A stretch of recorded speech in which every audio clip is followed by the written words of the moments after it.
And 100 grand Ross with the rock never stops. I'm a little tired, y'all. Been outside. Been outside. Um, been a beautiful day. Absolutely beautiful day. But checking out this summer league, Ron Holland, Bobby Clement, Tolu Smith, the whole roster. Uh, it looks good. It looks good to me. It looks good. And when I say it looks good, it looks like everything that we hope they were gonna look like. Ron Holland looks like he might even be a potential star, bro. And if I'm honest with you, I think it's something that I've kind of alluded to that he has that type of promise.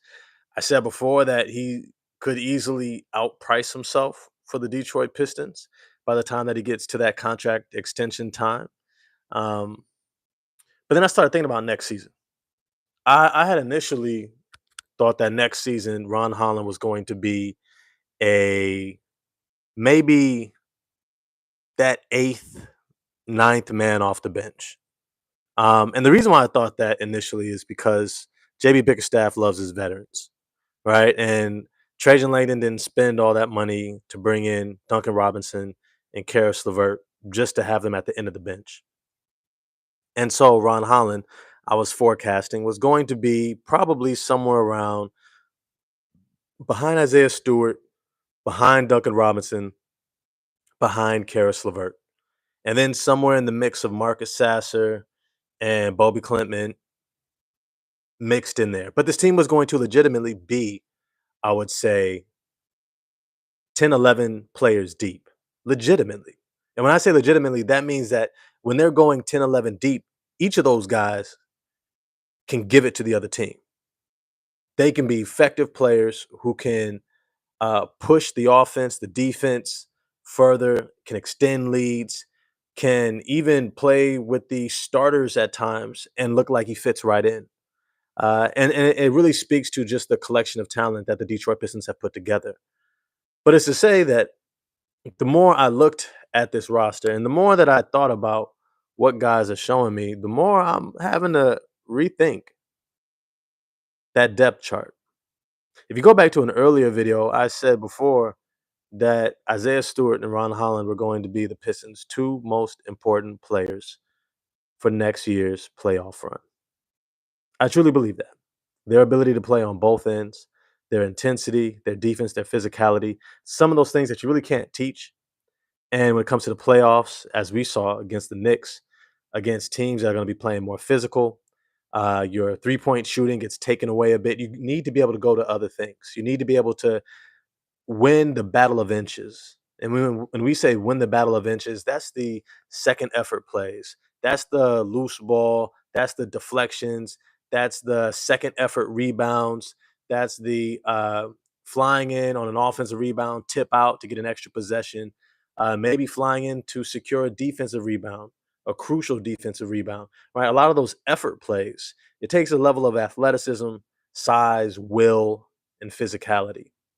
And when you look at the depth on this team, especially off the bench, I don't know if there are more talented players with more of those things, right? I think a term that comes to mind is moxie, right? That's what they used to say. He has a lot of moxie, right? He plays with a lot of moxie, right? It's like 80s, NBA basketball. You got a guy like Anthony Mason, right? Rest in peace, right? You got guys like John Starks or guys like Charles Oakley and Bill Cartwright, like guys back in the day that they might be able to score, but really they just came at you with a lot of will. Like you were not going to outwill them. And in the playoffs, those guys are invaluable. And so for me, I was forecasting by the end of the season that Ron Holland and Isaiah Stewart were going to be the two most important guys off the bench. But I'm starting to think that it may not even take that long. It may not even take that long. Let me get to some of these comments real quick as I begin to cook. Calm guy, was good, man. Was good, man. Salute, Rock. Honestly, I think Ron by playoff time will be the seventh man off the bench, and then by next year he'll be in the starting lineup with him and Asar in the forward positions. I can see that because Ron Holland is a legit 6'8". He's a legit in shoes 6'8", and the way he's putting on weight, getting stronger, his body just looks like it can move up. It can play up. It can play that forward position and be just fine. And be just fine. It almost has that kind of Jason Tatum um, forward type positional size. Think Jimmy Butler type. I think he could definitely play that forward position. And considering how much bigger Asar Thompson is height wise, and I also think he's going to put on weight too. I think you could see both of them at that forward position, a la Jalen Brown and Jason Tatum, which is a scary thought when you still got a 6'7", uh, uh, you know, Cade Cunningham and a 6'5" Jaden Ivey, right? And my man Bobby Clinton, and I'm gonna get to him in a little bit. Uh, Ethan was good, man. Cade Ivey, Asar, Tobias, Duran, starting five, Levert, Robinson, Holland, Stu, no particular order. I'm hoping that Klintman can be a rotation piece too. Optimistic, really. Sasser is going to play a similar role in my guess. Similar role as last year. I'm gonna be honest. I don't think there's anyone really in front of Sasser for his role. His role being point of attack defender who can be a spark plug scorer off the bench. I think his shooting is better than Karis LeVert right now. His shooting is probably the best off the bench outside of Duncan Robinson. His ability to create his own shot off the bench is probably on par with Karis LeVert. He's got a true bag. I do think that Marcus Sasser has the ability to be a point of attack defender in a way that I don't know if anyone else can. Like Ron Holland will get opportunities for sure, especially off the bench. But I don't really see anybody who can really be thrown into that role and say, "Yo, just guard this guy 94 feet." Just, and then on the other end, you know, go get buckets, right? That's a role I think is there for him for the taking, like to really carve out that role, which is kind of the point of this video. I don't know how long it's going to take these young guys to supplant those veterans. Eh, If you're telling me that best case scenario, Marcus Sasser, Ron Holland, Bobby Clinton, Isaiah Stewart, take all the necessary steps, right? Bobby Clinton is knocking down shots, making good reads, um, facilitating. He's rebounding, um, and he's just playing with more physical force at 6'10" with his shooting touch. He looks like another Cam Johnson at 6'10". I think he becomes more valuable than, let's say, a Duncan Robinson. Duncan Robinson is still going to be valuable. Don't get it wrong at all. 6'7", 6'8", shooter, flamethrower shooter, off the move, has really good skill off the bounce. And I think I made a response on X. Somebody was asking, well, then what who does Marcus Sasser take? Well, I'm trying to say, whose spot does Marcus Sasser take if he's going to get minutes in the lineup? And I said Karis LeVert. I said Karis LeVert. Karis LeVert is not going to be the shooter. He's not going to be the defender. And if you got Ron Holland and let's say Bobby Clinton at 6'10", 6'8", and then you have Duncan Robinson at 6'8", I don't know how much playmaking and shot creation that you're going to need from Karis LeVert if Ron is doing his thing, and you still got guys like Cade and Ivy and Asar and everyone else still getting up shots. I don't know if you need somebody off the bench who's just getting up shots also. Now, to say that's still going to be a valuable skill from a veteran in the playoffs, but considering the fact that Karis LeVert is oftentimes injured, I don't know how valuable he's going to be by the end of the season, if he's even going to be healthy. And is it just me? I might be reading into it. I might be reading into this. I didn't see him on the bench during summer league. You know when they had the whole panning of the camera, they like passed that cell phone or camera down the row, and you saw Cade, Ivy, you saw Isaiah Stewart, Tobias Harris, Jalen Duran. You saw Sar Thompson, Marcus Sasser, even Duncan Robinson. You saw everybody except for Karis LeVert. Now, maybe it's just me. Maybe it's summertime. Maybe he's dealing with. Maybe he has a family thing. It's just to say, I don't know if there's a level of buy-in. I don't know if that's going to be an issue. I don't know if Karis LeVert just sees it as a stopgap. He probably does. Probably sees the writing on the wall. But it's to say, I would not be shocked if he's one of those veterans that doesn't rush to come back from nagging injuries. One of those veterans who doesn't necessarily see this space as a long-term solution. And so he maybe is a little bit more conservative, maybe bides his time. He's got 2 years on his contract. That's guaranteed. He's going to have the ability to kind of work himself into space. He's likely going to be a trade chip at some point in time, if not by next season. Uh, I would not be shocked if this team isn't more than willing to sit him at the end of the bench, knowing that he still has value. Teams know that he's a good scorer, very valuable player, but I wouldn't be shocked. I hope that's not the case with LeVert. I mean, I'm not. I don't want to say anything to disparage him. I'm just saying that when you look at the skill sets that are evolving on this team, Ivy, Cade, Asar, Duran, those four in your starting lineup who are going to need shots, right? I need Duran taking at least 10 shots a game. Asar, at least 10 shots a game. Ivy, Cade, 15 to 20 shots a game. How many shots are going to be left over? Duncan Robinson is going to get anywhere between 5 to 10 at least. Ron Holland, just through sheer will and hustle, is going to get probably at least 5. His defense, by far, he's going to be the best perimeter defender off the bench, which is immediately going to endear him to JB Bickerstaff and make him invaluable on this roster. And looking at the way his offense is evolving just from summer league, you can just imagine, even if he plays a similar style as last year, even without the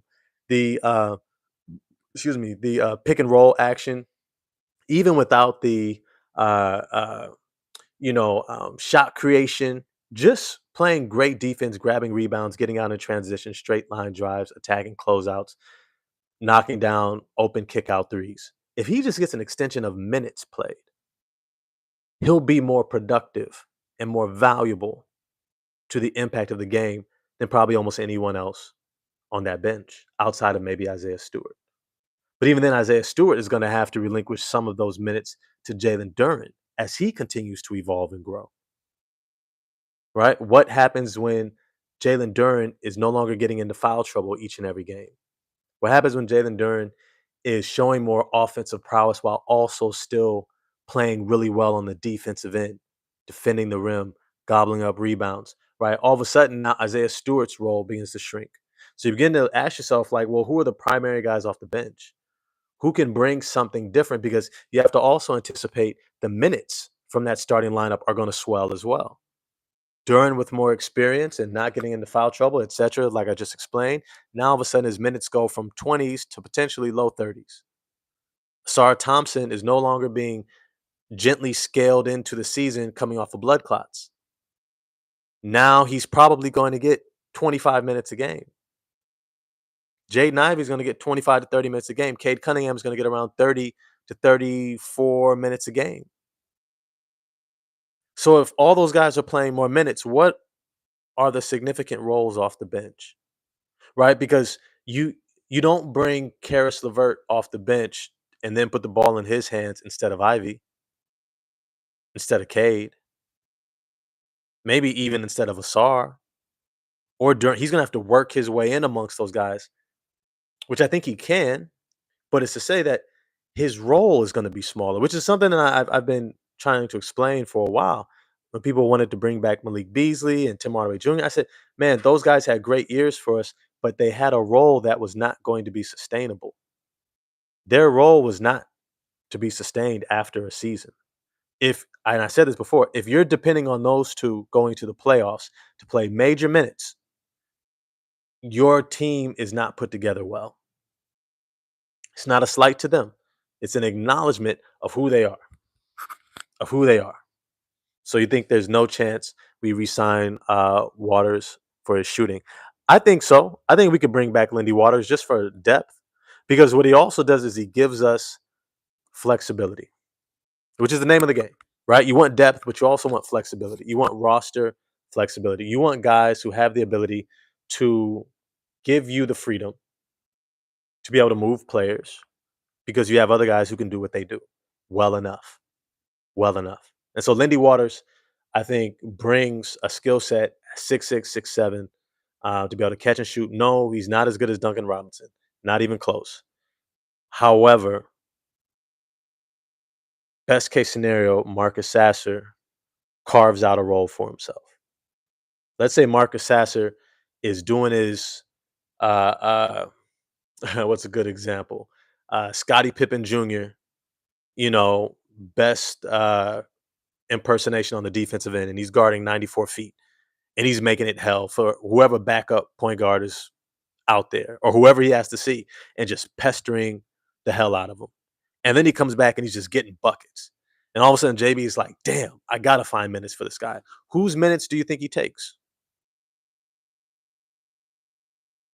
It may start off as Levert's minutes. It might. But then you still got Ron Holland and Isaiah Stewart. And then what if Bobby Klintman? Best case scenario. I can see Karis LeVert and Duncan Robinson getting squeezed out by midseason. And that would actually be a great thing for this team.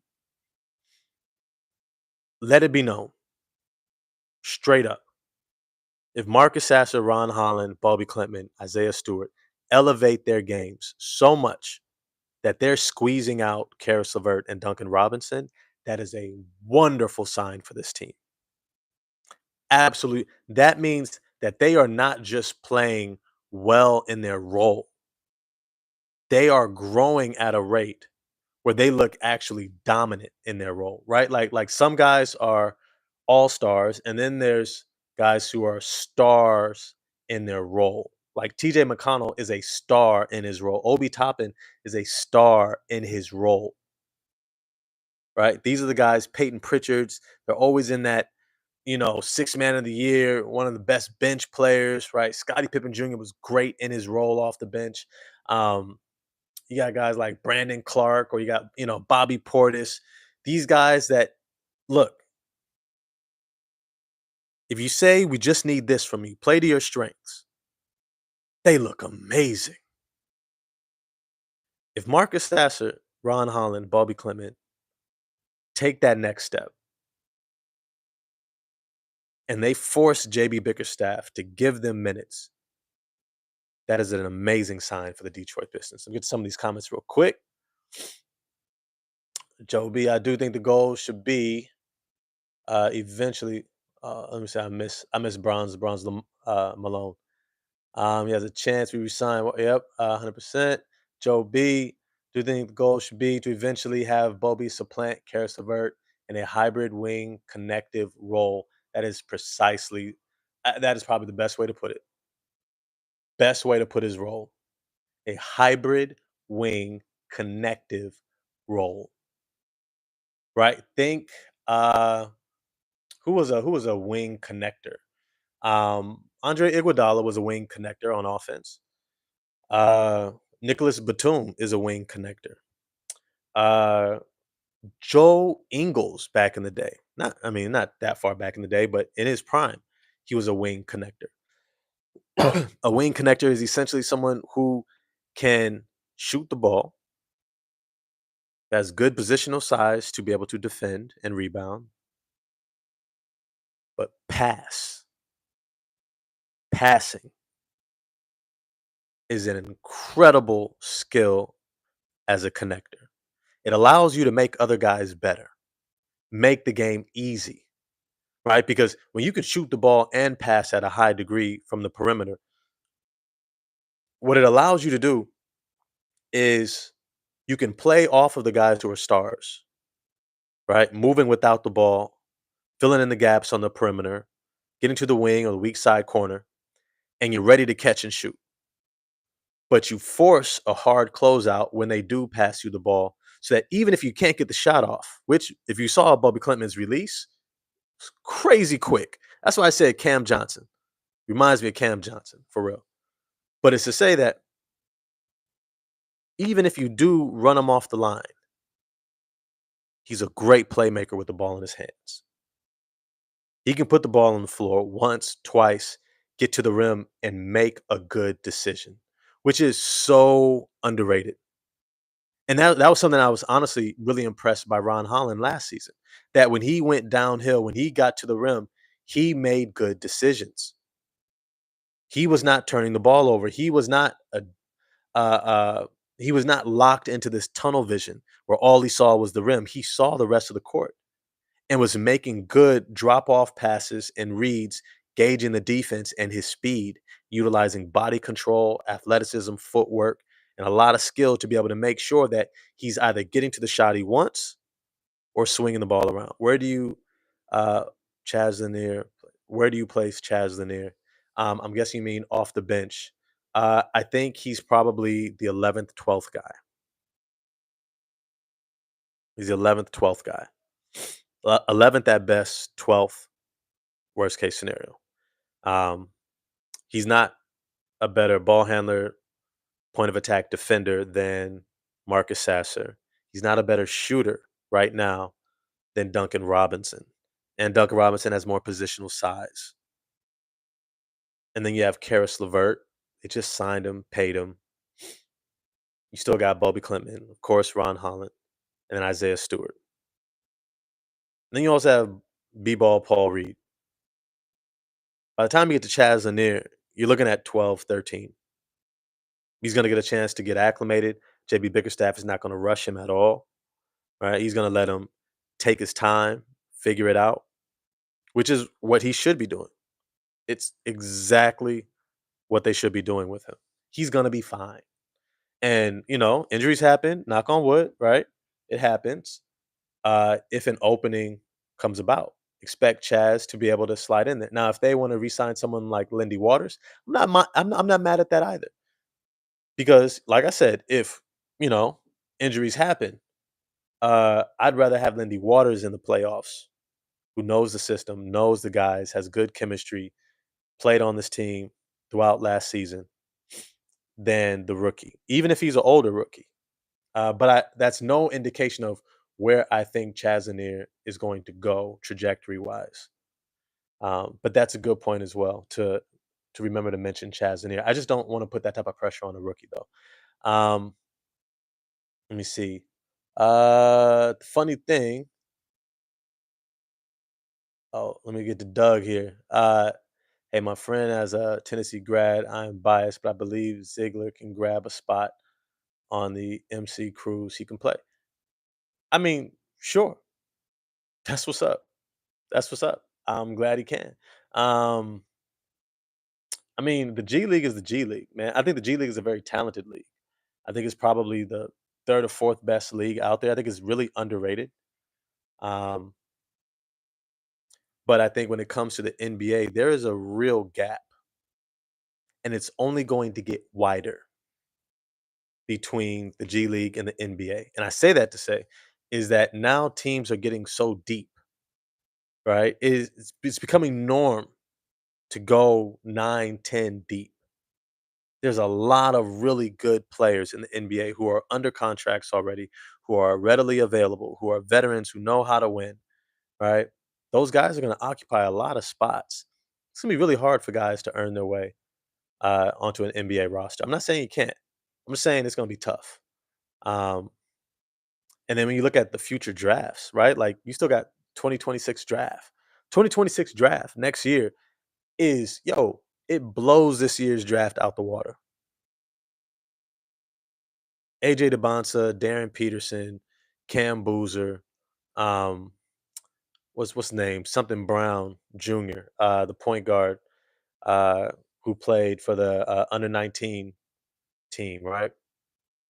It looks like a big four. Four dudes who would have all competed for the number one draft spot this year. This year. Had they all been in the NCAA. Remember, Cooper Flag reclassified. I told y'all didn't like me when I said it. You all did not like me when I said it, but I said Cooper Flag reclassified because he knew the 2025 draft was a down year in terms of top end talent, and he would have an opportunity to go at the top of this draft. Had he remained in his original classification in the class of 2026, he might have been the fifth or sixth pick of his draft. Think about that. Think about that. I'm just saying. So when you think about next year's draft and how many other players, think about the guys who went back to school from the pre-draft camp, right? Guys who are going to get better, guys who are going to continue to develop, right? Young guys who are able to stick around longer and get paid through NIL and develop their game and really improve, right? You got all these guys, they're going to come in, they're going to be looking for a spot. So you're not only competing against the guys who are currently in the G League, you're competing against the guys who are about to come the following year who are going to have just as much, if not more hype, right? Like cuz Ziegler, he wasn't drafted, right? So keep that in mind, right? A team is always going to have more commitment to a guy that they draft than a guy that goes undrafted. So just keep that in mind. All I have to say is best of luck to him, though. For real, best of luck to him. The funny thing is that if you're a big connective offensive player that can help clean up missing parts of your offense, you can find a role. Look at Obi Toppin as 4 or 5 example, for sure, for sure. And I think the stronger that Bobby Clinton gets, you might even see him in there like small ball five, right? Like if they just need a shooter and they need to go five out, right? Like you can get away with Bobby Clinton at 6'10" at your center position in a short set of minutes. And then you've got Ron, Asar, right? Ivy, Cade, right? Or if you just want a whole bunch of shooting, right? You go with Cade, Ivy, um, maybe Duncan Robinson, Bobby Clinton, Isaiah Stewart. Like you're gonna have a lot of flexibility. You're gonna have a lot of flexibility. But I think the stronger Bobby Clinton gets, the more he's able to carve out a role because of his physicality and ability to do things like rebound and guard bigger players. Um, Not always the best defense, but he cleans up so much with his offense and size. Every time he gets an offensive putback, he keeps up the pressure. That's what's up. That's what's up. I think that Bobby Clement is going to be an extremely valuable player, especially as the season goes on. I think his size. Remember, there's a lack of depth in the front court. Let's just be real. There's a lack of skill in the front court. Um, Once you get past Harris, Duran, Stewart,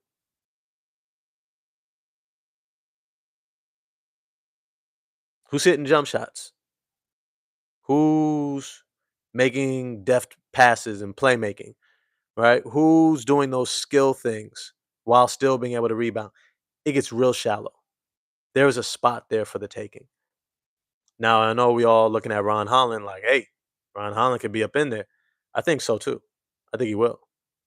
Um, but I don't know if he passes as well.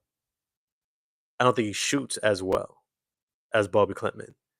And he kind of has the type of energy where he kind of needs the ball in his hands to an extent, right? Like if he's playing hard defense and rebounding, yes, give him the minutes. But the ability to spread the floor, to draw the defense away, sometimes has even more value. And so Bobby Clement has a spot for himself. He just needs to continue to get stronger and continue to be consistent with his rebounding and his defensive presence. Let me get to some of these comments here. Trajan's building young depth. Yep, taking on OKC Memphis model for sure. Um, Let me see. What I like about your show, brother, is that you talk basketball, not numbers. I appreciate that, man. Bronze Malone, I appreciate that. I mean, numbers have their place, but numbers fluctuate based upon circumstance and situation. People don't understand. Like I say it all the time. When you get to the playoffs, shooting numbers drop. So if you're primarily a shooter, that's your main contribution, and your shooting efficiency drops. What else can you give me? That's when we got to start talking hoops, right? Other than that, it's great to have a shooter. I simply prefer guys who can do more than that, right? If you give me a bunch of defenders and they finally have a good offensive game, they blow you out the water. That's kind of the OKC model with two guys who can do a lot of playmaking. Let me see. Cooper is supposed to be. Oh, let me see. Injuries are the only thing that could force Chaz into the rotation early on. Facts. We're looking at him to become a backup too.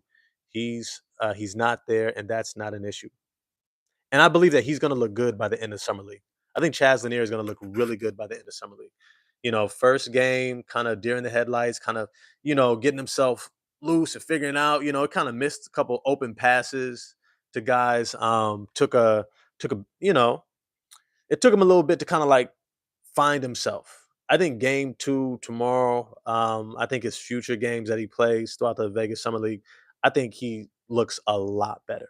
Especially because I wouldn't be shocked if Ron Holland, they just sat him down. Bro, first game, 28 points, 10 plus rebounds, steals, assists. You just dominated. Okay, you made your point. Great job. Now let's see what Chaz Lanier can do. Right? Now let's see what the other guys.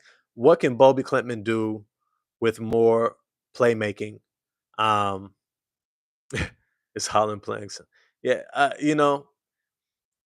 Holland.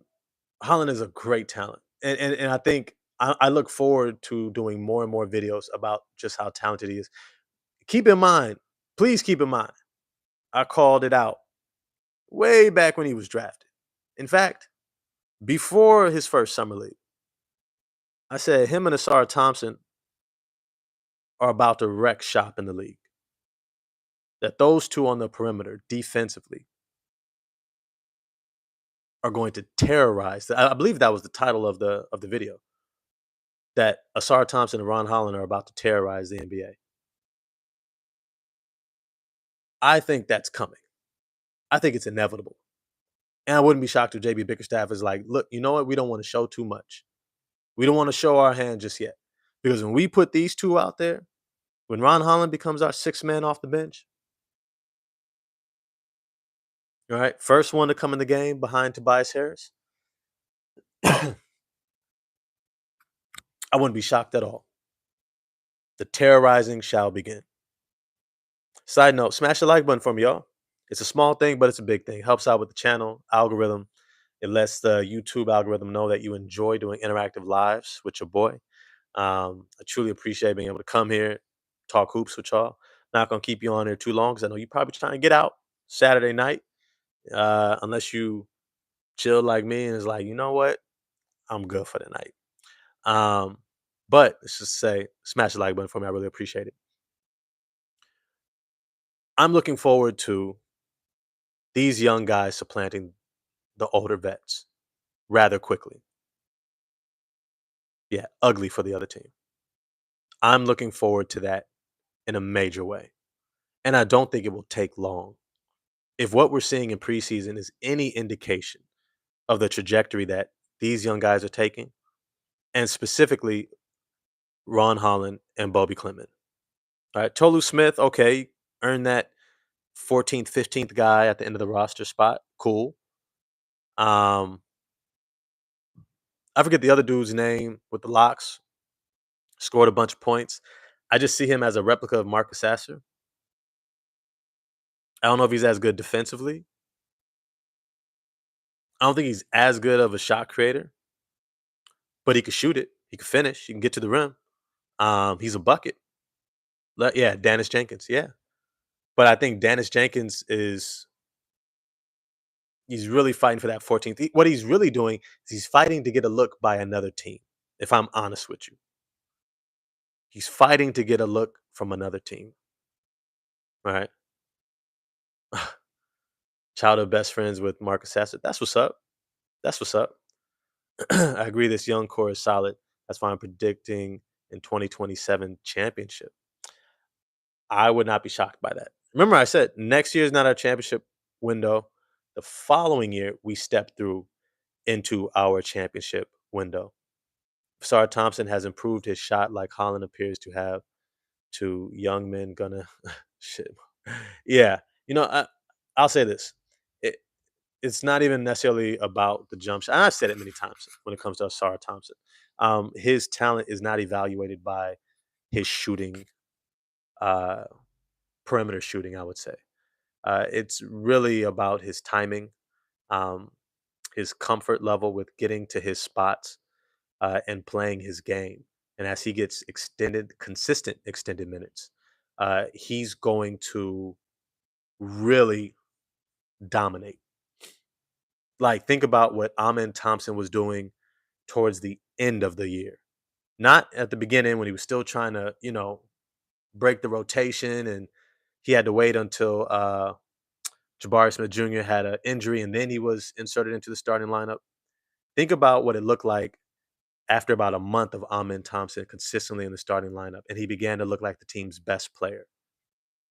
I think that is what we're going to see from Asar Thompson this year. About 25 minutes a game, consistent, consistent, 14 to 16 points, 8 to 10 rebounds, 5 or 6 assists, uh, between 2 and 4 stocks per game, right? That's blocks and steals combined. It's going to wreak havoc on defense, deflections. His plus minus is going to be crazy for this team. And he's gonna every once in a while knock down an occasional three. He's probably gonna take about 2 or 3 a game. Um, and he's probably gonna knock down 1 for 3, 1 for 2, 0 for 1, 0 for 2, 1 for 2. Like he's gonna be around there for the 3-point shooting. But everything else is why he's gonna earn 25 minutes a game, not that shooting. Right. And so keep that in mind as you evaluate him. It's not about the shooting. Let's see the timing as he attacks the rim, finishes around guys, understands what move to go to finish effectively, right? Not just doing the things we saw in glimpses once and then we don't see it again for the next 4, 5, 6 games. Now he's gonna be doing those things regularly. But hey, I don't want to make this video too long. Y'all got some good points here. I think it's going to be a great season. I want to see these young guys supplant the veterans, and I think it's going to be a big time year. No, no, Ethan, no, no, no, no. Sar Thompson should not be watching Draymond Green. No, he's so much more than Draymond Green, and that's no slight to Draymond. Uh, he's maybe tell him to watch Andre Iguodala, right? Because how you use your athleticism and your body also matters, right? Draymond will never get to the rim like Iguodala could. Iguodala will probably never be known, never will have been able to get to the rim as Asar Thompson will begin to show he has the ability to. Remember what his brother was doing. His brother's a little bit shorter, a little bit thinner than Asar. Asar is going to be a demon getting to the rim. We have not seen somebody that athletic at that size on the perimeter, being able to defend, pass, get downhill since Scottie Pippen. Let me be real. Let me be 100% honest with you. Since Scottie Pippen, we have not seen that type of athleticism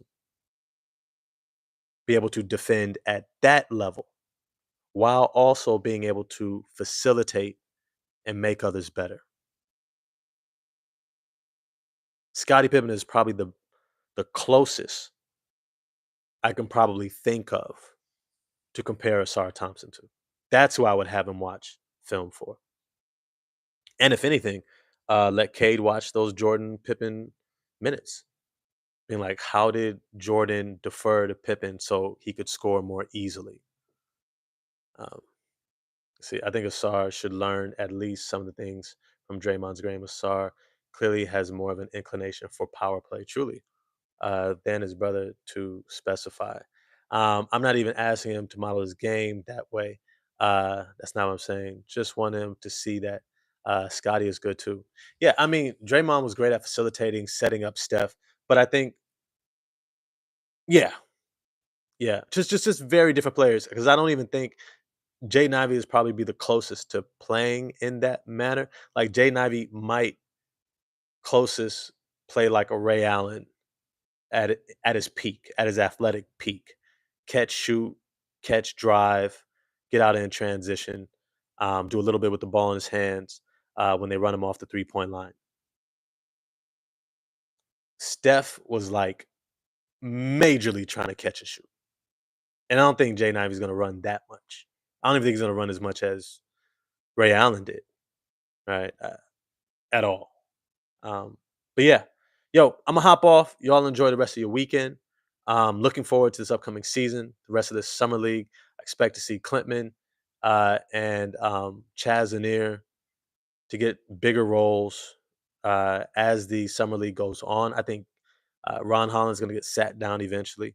You don't want to show your hand too much with the level of defense and perimeter attack that you're going to be able to do with Ron Holland as your sixth man. Um, Damn, that almost feels natural to say right now as their sixth man. Uh, yeah, I think he's gonna get sat down eventually, and we're gonna get to see a little bit more from the other guys. But with all that, smash the like button for me, hit subscribe and the bell for notifications. Saturday evening. Hope y'all are staying safe, enjoying yourself, enjoy your summer, foster joy in your life. All that's going on in the world today, yo, don't forget about your people, don't forget about your loved ones, don't forget about yourself, and have a wonderful weekend. I'm gonna get at y'all next time. Peace.